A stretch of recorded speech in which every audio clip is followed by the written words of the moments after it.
You're listening to the Diplomats podcast on Asian geopolitics. As always, I'm your host, Ankit Panda from New York City.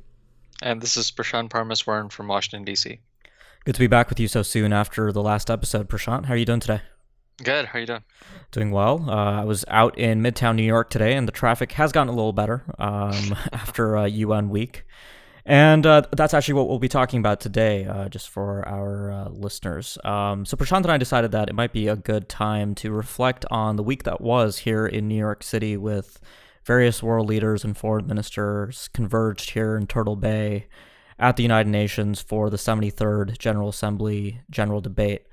And it's been eventful. There have been big headlines, certainly, to come out of the whole affair, and a lot of Asia-specific issues that we want to talk about. But just to lay out the agenda for the podcast, so you can skip ahead if you're interested in one specific issue, but we'll be talking about Donald Trump's curious claim at the Security Council session that China was interfering in the upcoming U.S. midterm elections. We'll talk a bit about that and what exactly might be going on there. We'll talk a bit about the breakdown in India-Pakistan talks, which actually happened right before the General Assembly began, and then we can talk a bit about Indian External Affairs Minister, Sushma Swaraj's speech at the UN and the Pakistani reactions. Then we'll talk a bit about Mahathir Mohamad, the Malaysian Prime Minister, the 93-year-old, his sort of coming out at the UN this year as Asia's sort of new elder statesman, which is something that people have been calling him. I don't know if that is really something that Mahathir merits, but he certainly had some big ideas. I actually got to see him speak here in New York, and he had a lot to say about the future of Asian geopolitics. We'll talk a bit about that. And finally, we'll close out with a discussion of the North Korean foreign minister's speech, which was quite interesting. Right, so without wasting any more time, Prashant, so Trump has accused China of attempting to meddle in the upcoming U.S. 2018 midterm elections. We're about 6 weeks away from those elections. This is a pretty big claim. As far as I could tell, there was no real concrete evidence offered of what exactly he was alleging. And then at a press conference later, he said that, I can't tell you right now, but we will release evidence. That has not yet happened. I have a theory about what Trump is talking about, but I want to ask you first about what you think was going on here. So what should we make of this claim that China is meddling in the upcoming midterm elections? Yeah, it's pretty difficult to sort of actually assess the claim, as you pointed out. Our editor-in-chief, Shannon Tiesi, wrote a really good piece on this on the site about how Trump really never offered any kind of specific evidence. The evidence he did offer subsequently was evidence that the Chinese were placing ads in newspapers and the like. But these are things that we've seen, multiple times from various governments, not excluding China. He also did mention that there's some confidential sort of intelligence that he can't really share with us at this point in time. And that may well be true. I mean, the Chinese have been involved in influence operations and other propaganda activities to undermine and influence elections before. I mean, through the region and across several countries, right? I mean, this is, we've talked about it in the context of, we had an episode on election interference and influence operations, and there have been cases in Cambodia, there have been cases in Australia. But that doesn't change the fact that until we have concrete evidence, it's really difficult to evaluate the extent and the substance of the claims. The other aspect of this that's interesting is the timing, right?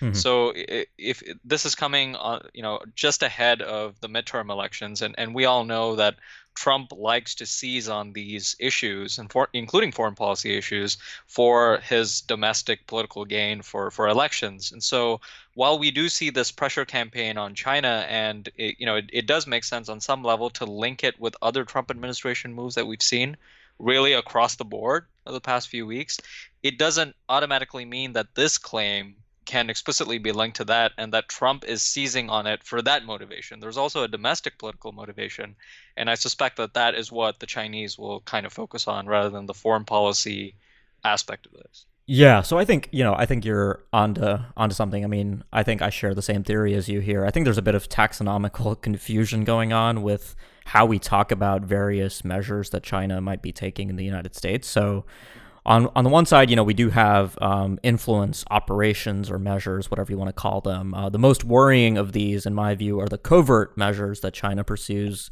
in a variety of countries, including in the United States. And these I would more describe as attempts for China to meddle in American democracy, which is different from interfering in U.S. elections.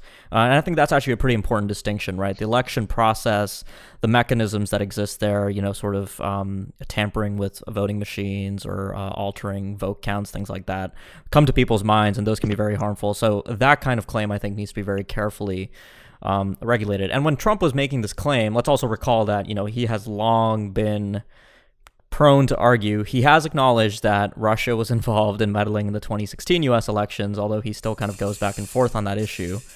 But on the same side, he's always made the argument that, oh, well, it could have been someone else. It could have been China. It could have been the 400-pound man. So now, again, I think raising the prospect of China interfering in the upcoming election with a kind of concerted campaign kind of helps also take the heat off a bit on the Russia issue, which has been a domestic nagging issue for him. But I think in this case also, the day before he made these remarks at the Security Council, he did tweet about the ads in Iowa placed by China Daily, right? And China Daily's been doing this for years. It's been appearing in the Washington Post, and it's really been a long-standing Chinese practice, these kinds of ads. And these aren't covert attempts to really influence opinion, right?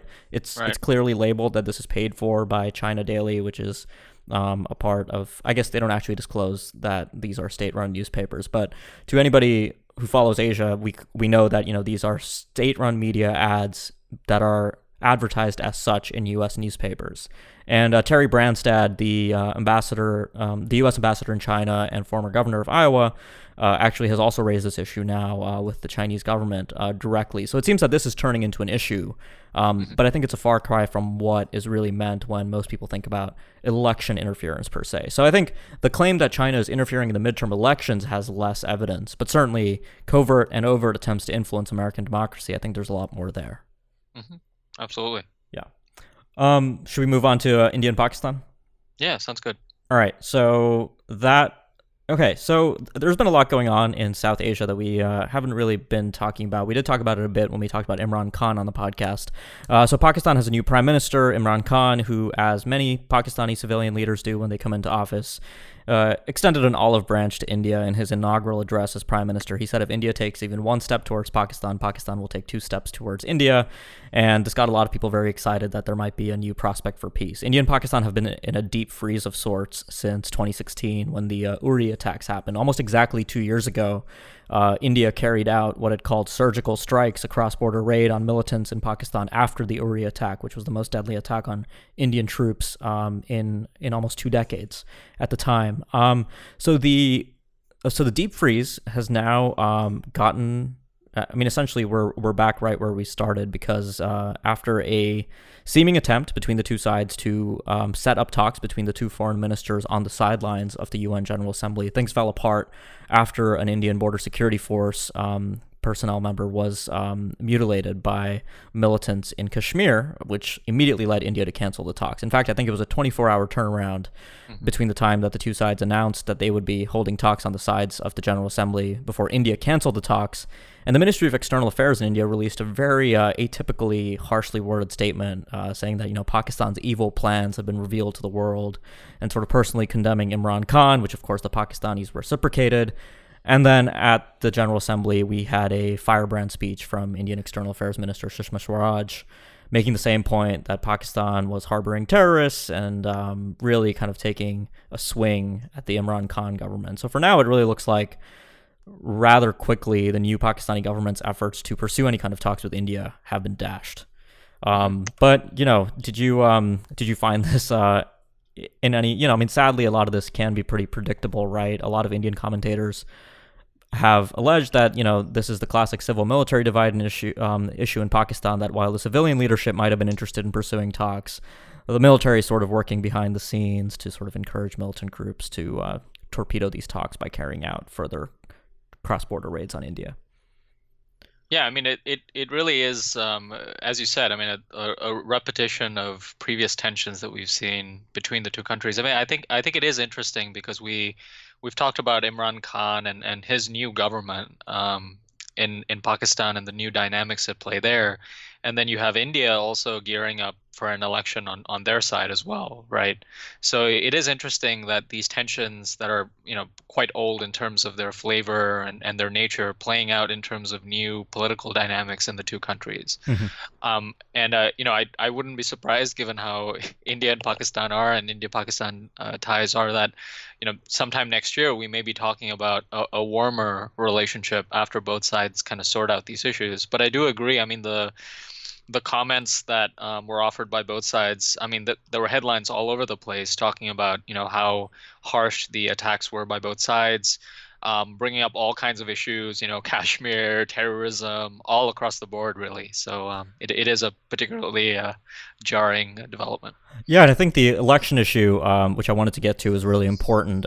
India is going to have another general election in May 2019, and as soon as we heard that Imran Khan was extending an olive branch to India, I mean, I kind of thought that, look, with the election environment, the Bharatiya Janata Party, the right wing Hindu nationalist party at the center in India, has incentives to drum up tensions with Pakistan. It particularly will help with drumming up votes and nationalist fervor in the northern parts of the country, and I think now we're sort of starting to see that come to play as well, right? Yep. Speaking of the surgical strikes earlier, India just had a effective celebration of the surgical strikes, and the defense minister was denying today that this is any attempt to politicize those attacks. And those attacks have been pretty badly politicized. The central government really paraded them as evidence of its resolve to stand up against Pakistani terrorism. And I think from here until May, there's really no real scope for things to improve. And Imran Khan might have actually made things worse because his reaction was actually quite personally directed. He said, "All my life, I've come across small men occupying big offices," directed at Modi, who do not have the vision to see the larger picture. So he's really taken a personal swipe here at the Indian Prime Minister. So it will take a while, I think, but we know how the ebbs and flows here go. But I think for now, through the first half of 2019, we're probably in for just the same, just a more of the same when it comes to India-Pakistan relations since that post-2016 status quo. Yeah. But yeah, this General Assembly, I think, really put this on show. I think first people expected that, this would be an opportunity to break through the impasse that's been in place since then. But now I think it's really reinforced things, and we're unlikely to get any serious change in the situation there. Yeah. All right, let's move on to next item on the agenda, which is Mahathir. So this was kind of his coming out to the world again, I guess, as the 93-year-old former prime minister, now prime minister again. How do you think he performed at the UN this year, Prashant?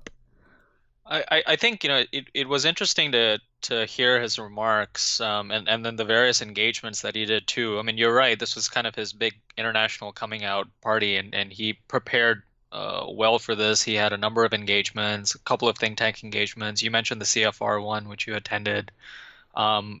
Interactions with business leaders to boost foreign direct investment into Malaysia, and then also his big UNGA speech. I think the speech, as well as his engagements, really gave a view and gave a sense that his views, which have been very long held, haven't really changed Mm-hmm. of the world, whether it's with respect to the position of developing countries relative to developed countries, his tough stance on Israel-Palestine, which really came out in his UNGA remarks, and then also the his first bilateral meeting was with Iran, officially on the agenda. And so you did see a number, I think, of points of tension with the United States that were clearly at play there, which I think also explains why, it might be a little bit too premature for a Trump Mahathir meeting. I suspect there would have been a lot of fireworks had that been taken place. He's also been kind of trading, sort of these insults across. I mean, President Trump hasn't really said anything about Mahathir. Actually, it's been kind of one way, just Mahathir saying, why would I bother meeting with somebody who changes his mind, 3 times in 24 hours and the Right. like.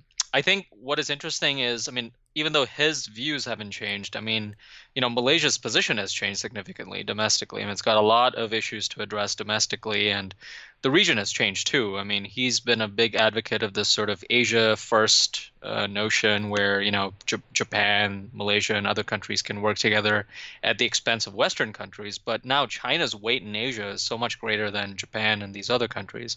So I do think, you have this interesting juxtaposition between his fixed views, but a very changed Malaysia, a very changed region, and a very changed global mindset. Yeah, I mean, certainly in the years that he's been out of the top office in Malaysia, things really have changed in the region. I will say a few things about his remarks at CFR, which was a pretty interesting conversation since he came prepared to just talk about Asian geopolitics broadly. And, this was a 93-year-old guy, right? I mean, he's been around for a while in Asia, and he's incredibly spry for his age, by the way. It's really remarkable to see in person. He kind of is just like whip fast and reacting to things. But yeah, I mean, first on the issue of Trump, he was pretty clear. He specifically said that Trump doesn't know much about Asia. And yeah, the consistency issue was really big for Mahathir. When asked about, what he would ask Trump to do to be more useful in Asia, I mean, he pretty much said to be more consistent. So he's, I mean, speaking kind of plainly. I suppose when you're 93, you can kind of do that. So Mahathir, definitely came prepared to talk about Trump. But what was interesting is also just the way he talked about some of the other issues, right? We've talked a lot about Mahathir's sort of recalibration of Malaysia's relationship with China. And speaking at CFR, he tried to make it clear that China wasn't the problem, it was Najib. So he said that, he had conveyed this to the Chinese that we're reviewing these projects not because we're inherently skeptical of China's role in Asia, but because of Najib and his sort of relationship with the Chinese and his sort of corruption more generally. But he kind of made clear that Malaysia recognized that China was undoubtedly a large force in Asia, and he sort of had this begrudging respect for China's size and influence in Asia, which I think is interesting, and maybe gets lost in some of the more mainstream coverage of Malaysia's decision making around the canceled BRI projects and the likes. I mean, it's not an indication that Malaysia is going to irrevocably sort of drift away from China. Mahathir certainly didn't give that impression at all. And we actually saw a bit of that when it came to the South China Sea, which he also addressed Malaysia's position on. Although I'm not sure about who was briefing him, because he kept arguing that China had made no measures to sort of restrict the movement of warships in the South China Sea, which is just not true, as we just saw with this recent freedom of navigation operation that the U.S. conducted. But he was arguing against the U.S. kind of overusing warships in its South China Sea diplomacy. So I read that as sort of a veiled criticism of the freedom of navigation approach. He sort of, made the claim that warships beget more warships, and it really leads to circular militarization, which is actually quite similar to the argument that the Chinese make. I mean, the big bang, though, and I'd love to hear your impressions on this, was his remark at CFR that he would support some kind of UN protection force over the Rohingya issue. That was a pretty big claim, and kind of got gasps in the room when he said it. But it really kind of went nowhere from there. And the Rohingya, the fate of the Rohingya was a major issue at the UNGA. Bangladeshi Prime Minister Sheikh Hasina made it a huge part of her speech. But do you see Malaysia sort of taking this somewhere? I mean, Mahathir really seems to be getting at something radical here that could make the fall summitry with ASEAN leaders quite awkward when he will meet Aung San Suu Kyi. But what do you think is going on here with Malaysia's position on the Rohingya?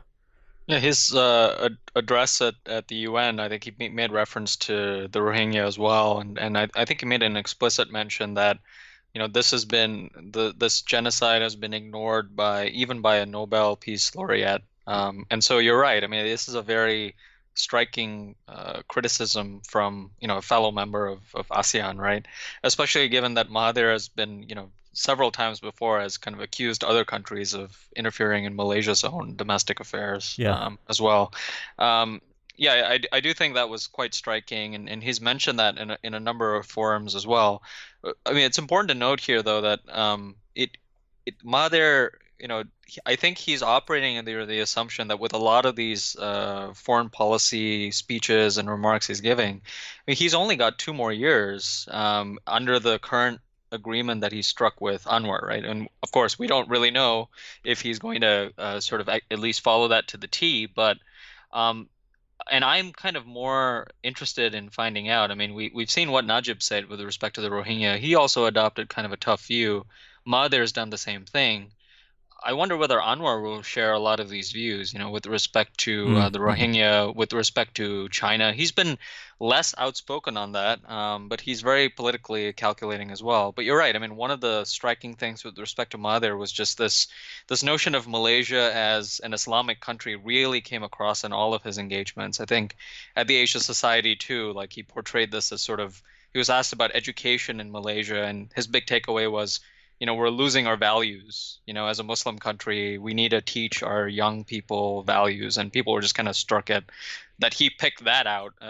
in terms of all the education reforms that could be advocated for Malaysia. And then, Rohingya, Israel, Palestine, Iran, Yeah. across the board, really, it has been quite striking. Well, what was funny was that, at CFR, he got a question about sort of radical Islam in Southeast Asia, and he actually expressed concern about Indonesia, Hmm. which was, again, quite striking. But yeah, I mean, the non interference thing was interesting because he explicitly actually qualified his answer. He said that he's like, yes, non interference is an important principle, and ASEAN is based on this principle, but, I think we made a mistake when we allowed the killing fields to go on in Cambodia, and I don't think we should make that mistake again with the Rohingya. So I think this is more than kind of political opportunism. But you're right. I mean, he is going to stick around for 2 years. He at least told us that that promise still stood to the Malaysian people, that he would step down and pass power to Anwar. So for whatever that's worth, but he'll be 95 by then. I can't imagine him wanting to really stick on for much longer, but we'll see. Yeah, certainly an interesting show from Mahathir in New York last week.